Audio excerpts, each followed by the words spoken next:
오늘 우리 같이 볼 말씀은 마태복음 1장 18절에서 25절까지 말씀입니다. 마태복음 1장 18절에서 25절까지 말씀을 읽어드리겠습니다. 예수 그리스도의 나심은 이러하니라. 그의 어머니 마리아가 요셉과 약혼하고 동거하기 전에 성령으로 잉태된 것이 나타났더니 그의 남편 요셉은 의로운 사람이라 그를 드러내지 아니하고 가만히 끊고자 하여 이 일을 생각할 때에 주의 사자가 현몽하여 이르되 다윗의 자손 요셉아 내 아내 마리아 데려오기를 무서워하지 말라. 그에게 잉태된 자는 성령으로 된 것이라. 아들을 낳으리니 이름을 예수라 하라. 이는 그가 자기 백성을 그들의 죄에서 구원할 자이심이라 하니라. 이 모든 일이 된 것은 주께서 선지자로 하신 말씀을 이루려 하심이니 이르시되 보라 처녀가 잉태하여 아들을 낳을 것이요 그의 이름은 임마누엘이라 하리라 하셨으니 이를 번역한즉 하나님이 우리와 함께 계시다 함이라. 요셉이 잠에서 깨어 일어나 주의 사자의 분부대로 행하여 그의 아내를 데려왔으나 아들을 낳기까지 동침하지 아니하더니 나음에 이름을 예수라 하니라. 아멘. 우리 수요 기도회 가운데 우리 함께 하시는 여러분들을 축복합니다. 이번에 주일이 이제 부활주일이었죠. 그리고 주일 보내고 그리고 이제 3일 이제 지나가고 있습니다. 저는 이번 부활절, 그러니까 지난 한 주간과 그리고 부활주일이 참 특별한 시간이었어요. 절기가 주는 은혜가 이제 절기를 통하여서 하나님께서 우리에게 행하신 일들을 기억하고 감사하며 또 현재적으로는 그것을 다시 누리게 하는 그러한 것이 있어요. 그래서 옛날에 그랬더래 그게 아니라 과거와 현재를 연결시켜 주는 게 바로 절기예요. 이번 부활절에는 이 사랑이라는 단어가 아주 크게 와닿았습니다. 그래서 종료 주일에도 지난주 수요일에도 그리고 부활절에도 그 중심으로 흐르고 있는 단어는 바로 사랑이었어요. 이 사랑이 사랑한다 그렇게 꼭 말을 해야만 하나님이 나를 사랑하는구나 그렇게 알 수 있나요? 그게 아니에요. 부모가 되어 보니까 어떠합니까? 자녀들을 향하여서 기본적으로 사랑이 가지고 있어요. 자, 그런데 이 사랑이 기본적으로 가지고 있는데 각자 사람마다 다르겠지만 어떤 때에 이 사랑이 표현이 되느냐? 저 같은 경우에는 보면은 아이들이 뭐 여러 가지 있죠. 가르쳐 주지 않아도 닮는 모습을 보면은 저건 안 닮았으면 하는데도 닮은 모습을 보면서 그래도 또 이렇게 그런 마음이 들기도 하고. 그런데 아마 대부분 남자들은 아이들이 밤에 자고 있는 모습을 보면 이 사랑하는 마음이 더 커지기도 하고, 그래서 그 사랑이 말로 하지 않고 책임이라는 그 모습으로 나타나더라라는 거예요. 그러면 하나님은 우리를 어떻게 사랑하십니까? 그 사랑이 어떻게 나타났습니까? 요한일서 4장 9절에서 10절에 이렇게 말씀하고 있어요. 우리 같이 읽습니다. 하나님의 사랑이 우리에게 이렇게 나타난 바 되었으니 하나님이 자기의 독생자를 세상에 보내심은 그로 말미암아 우리를 살리려 하심이라. 사랑은 여기 있으니 우리가 하나님을 사랑한 것이 아니요 하나님이 우리를 사랑하사 우리 죄를 속하게 위하여 화목제물로 그 아들을 보내셨음이라. 아멘. 하나님의 사랑이 우리에게 어떻게 나타났다라고 말씀하고 있습니까? 하나님께서 독생자를 세상에 보내시고 우리를 살리려 하시는 것, 그러니까 예수님을 이 땅에 보내주시고 그래서 대속제물로 그래서 십자가에 죽어서 뭐 하는 거예요? 우리를 살리시려고 했던 것, 그것이 바로 하나님의 사랑이 나타나는 것이다. 그래서 10절에 사랑은 여기 있다 하면서 우리가 하나님 사랑합니다 그게 아니라 하나님이 우리를 사랑하셔서 우리를 죄에서 속하기 위해 화목제물로 아들을 내어주셨다라는 거예요. 그러니까 하나님이 우리를 사랑하십니까? 라고 그럴 때가 있잖아요. 기도를 하는데 응답이 없어. 그만큼 답답한 때가 없어요. 그러면은 무슨 생각이 드느냐? 아, 하나님이 나를 사랑하십니까? 별 생각이 다 들잖아요. 또 하나님 왜 이렇게 힘들고 어려운 주어져 있는 일들이 있습니까? 그러한 것들을 경험하면 우리가 또 그런 마음 들잖아요. 하나님이 나를 사랑하시기나 하십니까? 그런 마음이 드는데 하나님 나 사랑하십니까? 라고 묻기 전에 뭘 기억하면 된다고요? 예수 그리스도를 나를 위해서, 우리를 위해서 십자가에 내어주시고 죽기까지 사랑하셨다. 그것만 봐도 하나님이 우리를 사랑하셨다, 사랑하신다라는 거예요. 자, 그래서 우리가 하나님 사랑합니다라고 하면서 물론 주어져 있는 맡겨진 일들을 열심히 감당해야 되겠죠. 우리의 모든 것들을 다해서 감당해야 되겠죠. 그러나 하나님의 사랑을 우리가 받고 그 받은 것 때문에 우리가 주의 일들을 감당할 수 있는 자들이라는 거예요. 독생자를 화목제물로 죽기까지 저와 여러분을 사랑하셨다. 그런데 이것은 하나님의 때에 이미 이루어졌는데 그 과정 속에 어떠한 일들이 있었느냐? 우리 에베소서 1장 3절에서 5절 말씀 보겠습니다. 찬송하리로다 하나님 곧 우리 주 예수 그리스도의 아버지께서 그리스도 안에서 하늘에 속한 모든 신령한 복을 우리에게 주시되 곧 창세 전에 그리스도 안에서 우리를 택하사 우리로 사랑 안에서 그 앞에 거룩하고 흠이 없게 하시려고 그 기쁘신 뜻대로 우리를 예정하사 예수 그리스도로 말미암아 자기의 아들들이 되게 하셨으니. 자, 말씀 어렵죠. 창세전에 태초 전에 우리를 예정하셨대요. 어떻게? 하나님의 기쁘신 뜻 가운데서 우리를 예정하시고 뭐 하기 위해서? 하나님의 아들들이 되게 하기 위해서, 귀한 하나님의 자녀들로 살아가기 위해서. 제가 요거 현대인의 성경 번역으로 한번 보면은 이렇게 돼요. 우리 주 예수 그리스도의 아버지 하나님께 찬양 드립니다. 하나님 아버지께서는 그리스도 안에서 하늘의 모든 영적인 복을 우리에게 내려주셨습니다. 하나님 우리가 자기 앞에서 거룩하고 흠이 없게 하시려고 세상을 창조하시기 전에 그리스도 안에서 우리를 선택하셨습니다. 그리고 우리를 사랑하셨기 때문에 하나님은 예수 그리스도를 통하여 그분의 기뻐하시는 뜻을 따라 우리를 자기 자녀로 예정하셨습니다. 제가 지금 읽어드린 번역본은 현대인의 성경이에요. 거기에 뭐가 있습니까? 우리를 사랑하셨기 때문에 라는 거예요. 우리를 사랑하셨기 때문에.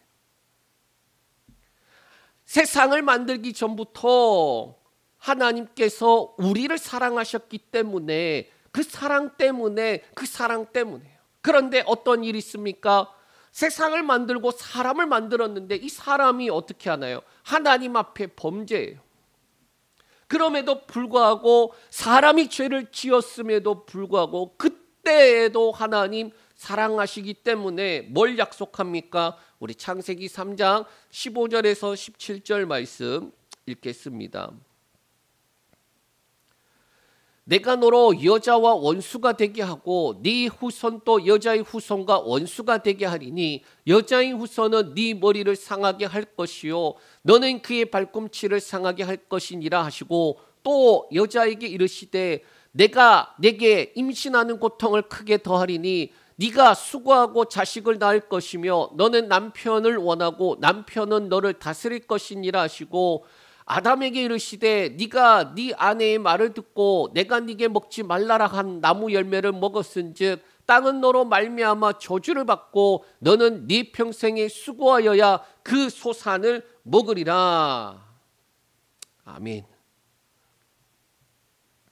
이 하나님께서 범죄한 아담과 하와에게 약속하시는 것이 뭔가요? 15절에 여자의 후손을 약속하신다라는 거예요. 그리고 16절에 여자에게는 이 여자의 후손을 기억하기 위해서 임신하는 고통, 수고하고 그리고 자식을 낳을 것이며 남편의 다스림을 받는다라는 거예요. 17절에 남자에게는 어떻게 합니까? 땅이 저주받아서 수고하고 소산을 먹는다라는 거예요. 그래서 쉽게 말하면은 여자들이 출산을 할 때마다 뭘 기억하게 하는 거예요? 여자의 후손으로 오시는 분을 기다리게 하고, 남자는 일하고 처자식을 먹여 살릴 때마다 쉽게 말해서 바깥에 나가서 수고하고 노력하고 고생할 때마다 뭘 기억하는 거예요? 여자의 후손의 약속을 기억하게 하셨다라는 거예요. 자, 이렇게 범죄한 사람에게도 하나님이 약속하시고, 그리고 쭉 오다가 어디까지 오느냐? 아브라함에게까지 오더라라는 거예요. 아브라함이 믿음의 조상이라고 불리는 이유는 여자의 후손이라는 이 약속이 구체적으로 나타나고, 동시에 아브라함이 하나님께로부터 약속을 받았기 때문이에요. 그래서 우리가 읽은 본문인 마태복음 1장 1절에 보면 어떻게 시작합니까? 아브라함과 다윗의 자손 예수 그리스도의 세계라. 그래서 누가 누구를 14대, 누가 누구를 또 14대, 또 누가 누구를 14대. 그렇게 해서 예수 그리스도가 왔다. 그렇게 이어져 오다가 이 족보가 나오다가 오늘 본문인 18절에 이렇게 시작해요. 우리 18절 말씀 읽겠습니다. 예수 그리스도의 나심은 이러하니라. 그의 어머니 마리아가 요셉과 약혼하고 동거하기 전에 성령으로 잉태된 것이 나타났더니. 족보가 쭉 이어져 오다가 뭐라고 말합니까? 예수 그리스도의 나심은 이러하다. 그의 어머니 마리아가 성령으로 잉태되었다 말씀하고 있는 거예요. 여자의 후손으로 오시는 그분이 마리아를 통하여서 성령으로 잉태되어 오셨다. 그런데 마리아의 남편 요셉의 입장에서 어떠할까요? 19절에서 20절 말씀 읽겠습니다. 그의 남편 요셉은 의로운 사람이라 그를 드러내지 아니하고 가만히 끊고자 하여 이 일을 생각할 때에 주의 사자가 현몽하여 이르되 다윗의 자손 요셉아 네 아내 마리아 데려오기를 무서워하지 말라. 그에게 잉태된 자는 성령으로 된 것이라. 주의 사자가 꿈에 나타나는 거예요. 그러면서 뭐라고 말합니까? 야, 너 저기 걱정하지 마. 마리아에게 나타난 거 성령으로 된 거야. 갑자기 마리아가 욱 할 때에 요셉의 입장에서는 분명히 저기 딴 남자가 있구나. 또는 아니 나랑 약혼을 했는데 어떻게 이럴 수 있지? 분노와 배신도 있었겠죠. 그런데 19절에 보니 요셉은 의로운 사람이다. 드러내지 않고 가만히 끊고자 할 때에 주의 사자가 천사가 나타나서 이 모든 일들이 어떻게 된 일인지 알려주는 거예요. 자, 여자의 후손으로 오는 이가 바로 저기 있고 저 뱃속에 성령으로 잉태되어 오고 있구나. 자, 그러면서 두 가지를 성경이 말씀하고 있습니다. 첫 번째, 예수의 이름은 구원자라는 뜻이다라는 거예요. 우리 21절에서 22절 말씀 읽겠습니다. 아들을 낳으리니 이름을 예수라 하라. 이는 그가 자기 백성을 그들의 죄에서 구원할 자이심이라 하니라. 이 모든 일이 된 것은 주께서 선지자로 하신 말씀을 이루려 하심이니 이르시되. 이름을 뭐라는 거예요? 아들을 낳을 건데 이름을 예수라 해라. 예수. 그러면서 그 예수란 이름이 뭐라는 거예요? 그가 자기 백성을 그들의 죄에서 구원할 자다. 예수, 그 이름은 구원자. 우리가 앞서 아브라함을 믿음의 조상이라고 했습니다. 여러 이유가 있겠지만은 예수 그리스도와 연관이 된 게 두 가지가 있어요. 그리고 이 두 가지가 마태복음에 동일하게 나타나는데 그 중에 첫 번째가 방금 읽은 예수 그리스도는 구원자라는 부분이에요. 우리 창세기 22장 15절에서 18절까지 말씀 읽겠습니다. 여호와의 사자가 하늘에서부터 두 번째 아브라함을 불러 이르시되 여호와께서 이르시기를 내가 나를 가리켜 맹세하노니 네가 이같이 행하여 네 아들 네 독자도 아끼지 아니하였은즉 내가 네게 큰 복을 주고 네 씨가 크게 번성하여 하늘의 별과 같고 바닷가의 모래같이 하리니 네 씨가 그 대적의 성문을 차지하리라. 또 네 씨로 말미암아 천하 만민이 복을 받으리니 이는 네가 나의 말을 준행하였음이니라 하셨다 하니라. 아멘. 이 22장 창세기 22장은 아브라함이 하나님의 말씀에 따라 이삭을 번제로 바치는 그 장면이에요. 제단 위에 이삭을 놓고 칼을 들어서 잡으려고 하는데 하나님이 갑자기 말씀하시는 거죠. 아브라함아, 아브라함아, 네 아들 독자를 해치지 말라.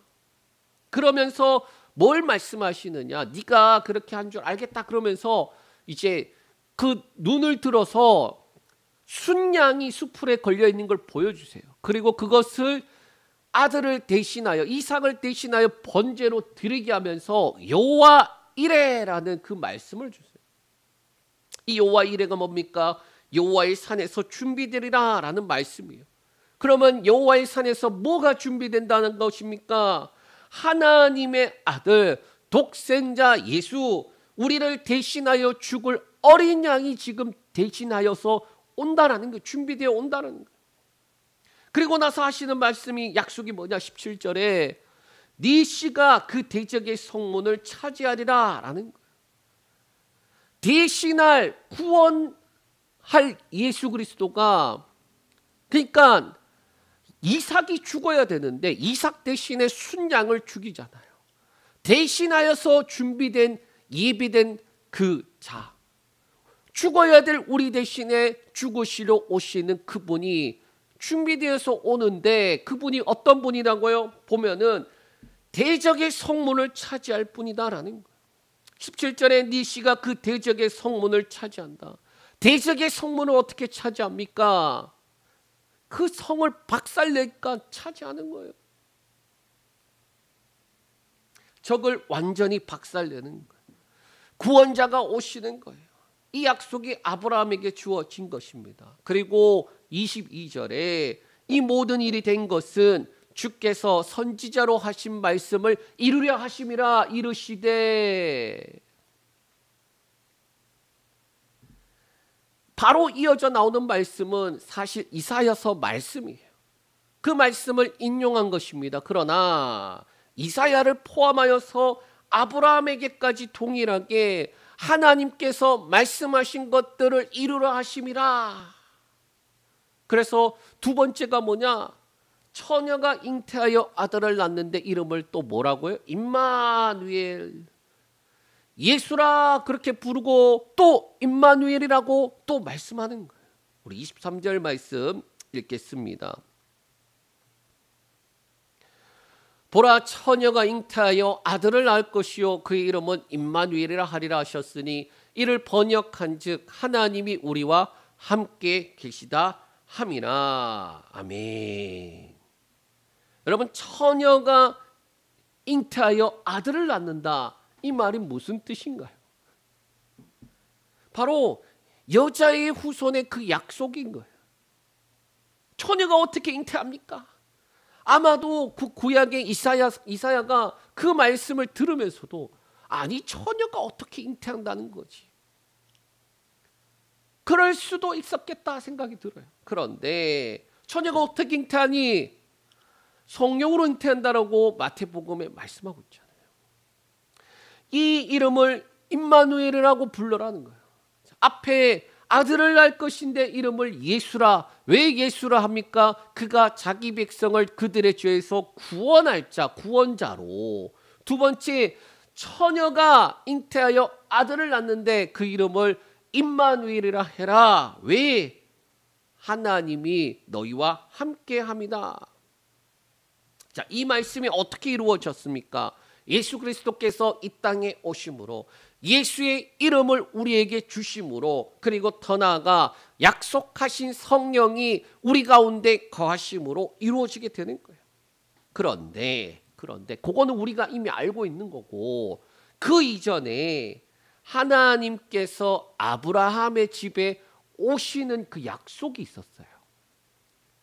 그러니까 우리가 이미 알고 있는 임마누엘, 하나님이 우리와 함께 계시다 하고 할 때에 세 가지예요. 첫 번째, 예수님이 우리와 함께 하셨고, 두 번째, 예수의 이름을 주셔서 우리 가운데 거하게 하셨고, 세 번째 뭡니까? 성령을 약속하셔서 성령의 내주를 허락하셨다라는 거예요. 그러니까 이게 하나님이 함께 하십니다라는 건데, 그런데 그 이전에 하나님께서 아브라함의 집에 오시는 거, 그것이 바로 임마누엘이다라는, 우리 창세기 18장 9절에서 14절까지 말씀 읽겠습니다. 그들이 아브라함에게 이르되 네 아내 사라가 어디 있느냐? 대답하되 장막에 있나이다.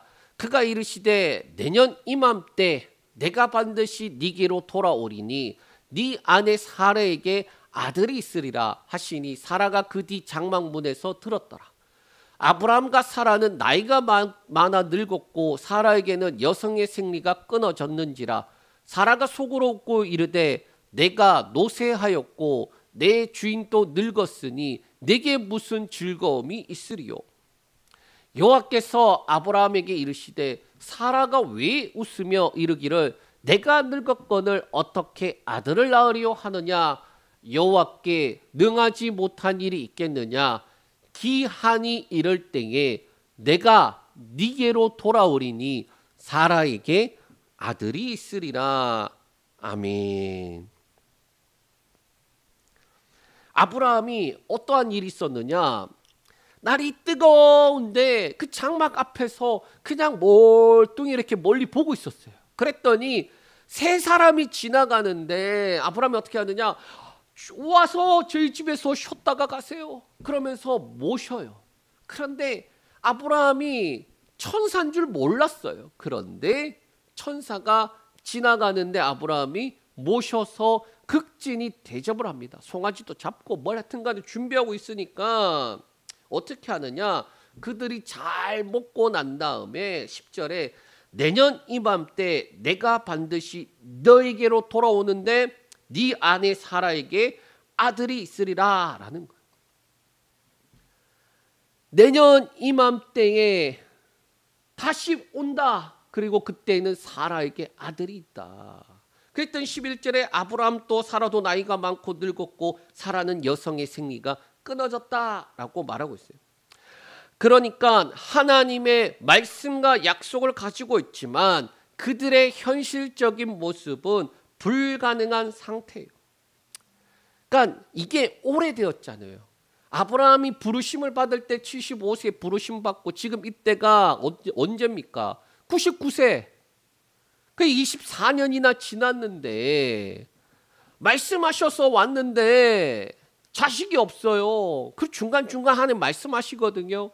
그런데 그러고 있는 그때에 현실적으로 불가능하다고 할 때에 주의 천사들이 내년 이맘때 내가 반드시 너에게로 오는데 사라에게 아들이 있으리라. 하나님이 아브라함의 가정에 오신다라고 말씀하고 있는 거예요. 그 증거가 뭐냐? 너희 집에 아들이 있을 거다. 창세기 15장에 보면 하나님께서 환상 중에 아브라함에게 나타나서 말씀하는 거예요. 아브라함아 두려워하지 말라. 나는 네 방패요 네 상급이다. 그런데 한 아브라함이 이렇게 말합니다. 하나님 그러면 뭐 합니까? 하나님이 방패 되시고 지극히 큰 상급이 있으면 뭐 합니까? 그러니까 나한테 주어져 있는 것만 있으면 뭐 하냐는 거예요. 그것이 그 복이 이어져서 흘러가야 될 상속자가 없는데 자식이 없는데 그게 뭔 소용이 있습니까? 그러면서 나의 상속자는 다메섹 사람 엘리에셀입니다. 요 우리 집에서 기른 애거든요. 얘예요, 얘예요. 얘밖에 없어요. 그때 뭐라고 말씀하시냐? 그 사람이 상속자가 아니라 네 몸에서 날 자가 너의 상속자다. 우리 15장 5절에서 7절 말씀 한번 보겠습니다.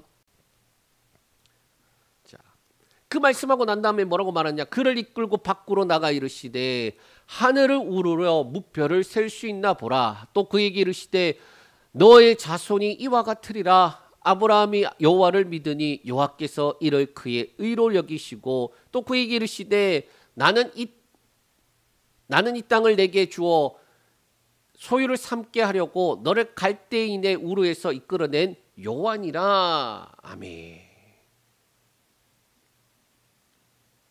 하나님이 약속을 하는 장면이에요. 약속을. 바깥에 데려가서 뭐라고 말합니까? 야, 하늘을 봐. 별 셀 수 있니? 너의 자손도 이렇게 될 거야. 지금 아들 하나가 없는데 약속하신 것도 지금 이게 언제 될지도 모르고 있는데, 그런데 아브라함이 6절에 보니까 여호와를 믿으니 여호와께서 이를 그의 의로 여기시고 라는 거예요. 하나님이 그의 믿음을 인정해 주시는 거예요. 약속하신 것이 아브라함이 믿고, 그리고 그 때가 되니까 뭐 하는 거예요? 하나님께서 너희 집에 오신다. 기한이 이르렀다. 기한이 이르렀다. 기한이 이르렀다. 그리고 그때 내가 돌아온다. 오면 너희 집에 아들이 있다. 그 약속을 해주시는 거예요.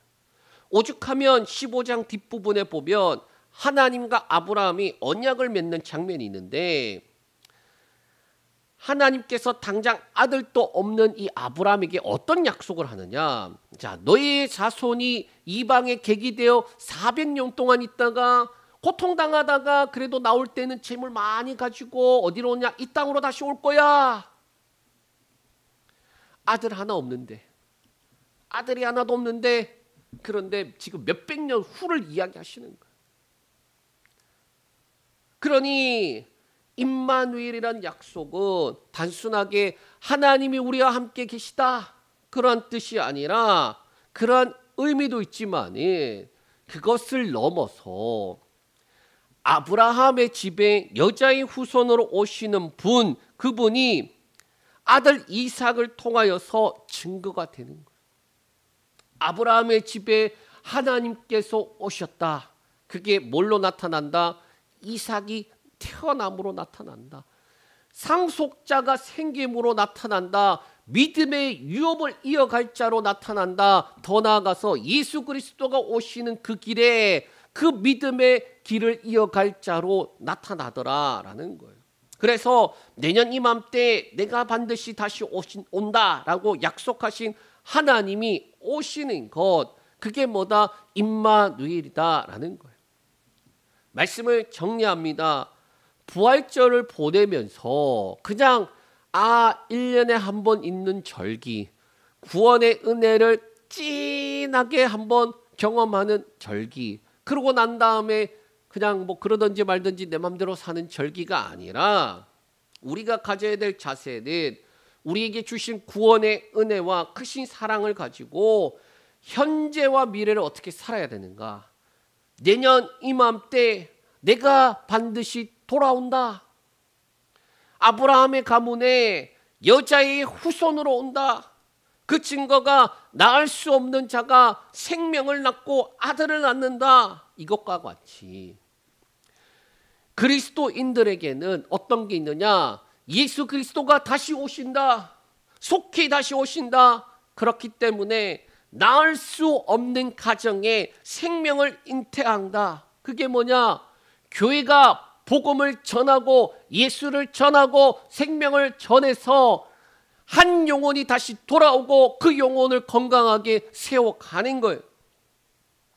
전도하고 복음 증거하고 사명 다 하나가 다시 오실 예수 그리스도를 바라볼 믿음의 자손들을 생산해 나가는 거예요. 저와 여러분들은 그리스도인으로서 다시 오실 예수 그리스도를 바라보면서 뭐 하는 겁니까? 불가능한 가정에 뭘 해야 되는 거예요? 주님이 다시 오신다라는 그 약속을 바라보면서 생명을 잉태하는 거예요. 믿음의 생명을 잉태하는 거예요. 믿음을 이어갈 그 생명을 잉태하는 거예요. 가정에서 또한 교회에서. 가정에서의 사명이 뭡니까? 믿음의 가정을 이루어서 뭐 하겠다는 거예요? 주님이 주시는 복 누려야죠. 그러나 궁극적으로 뭘 바라봅니까? 주님 예수 다시 오시는 그날까지 우리의 가문이 쓰임받는 거예요. 그 길을 예비하는 길에 쓰임받는 거예요.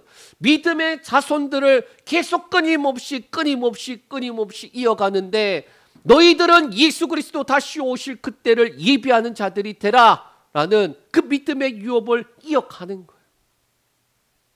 그리고 교회는 어떻게 합니까? 교회는 복음 증거하고 전도하여서 또 다른 믿음의 자손들을 생산해내는 거예요. 믿음의 자손들을 생산해내야 되는 거예요. 그게 지금 임마누엘. 다시 오실 예수 그리스도를 바라볼 믿음의 자손을 주시옵소서.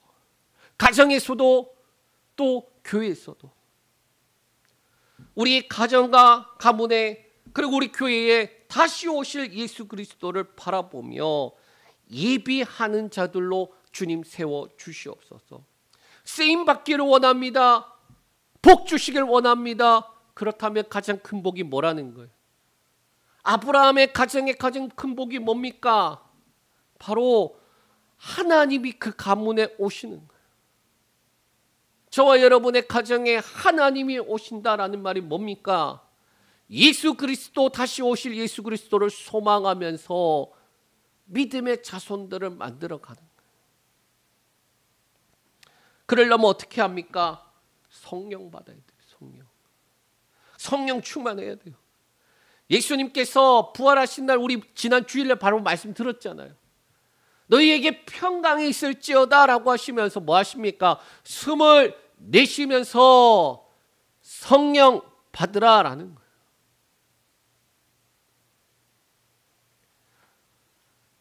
그 장면을 우리가 어떻게 기억해야 된다고 했습니까? 하나님이 흙으로 사람 만들어 놓고 그 코에 생기를 부어 넣었더니 생영이 되었다는 거예요.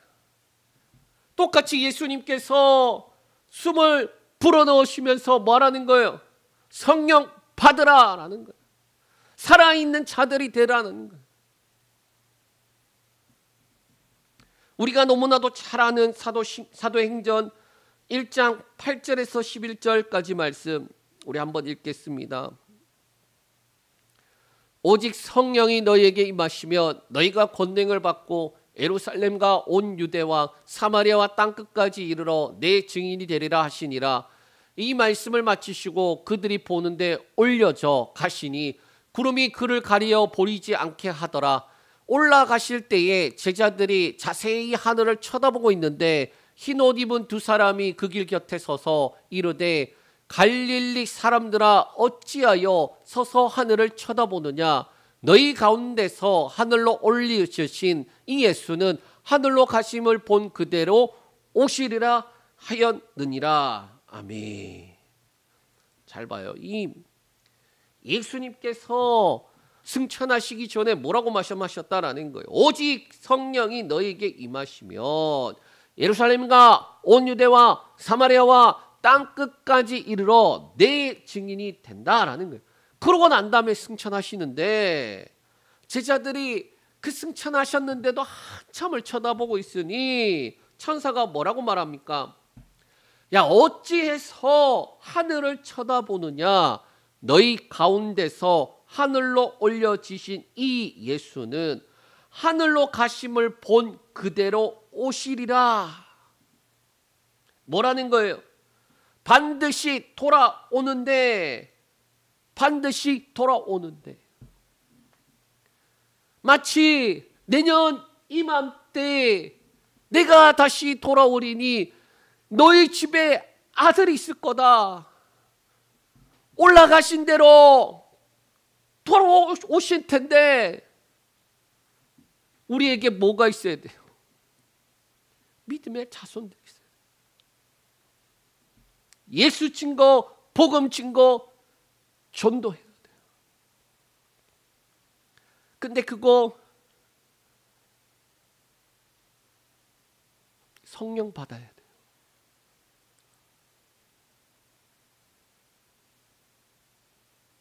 성령 받아야 돼요.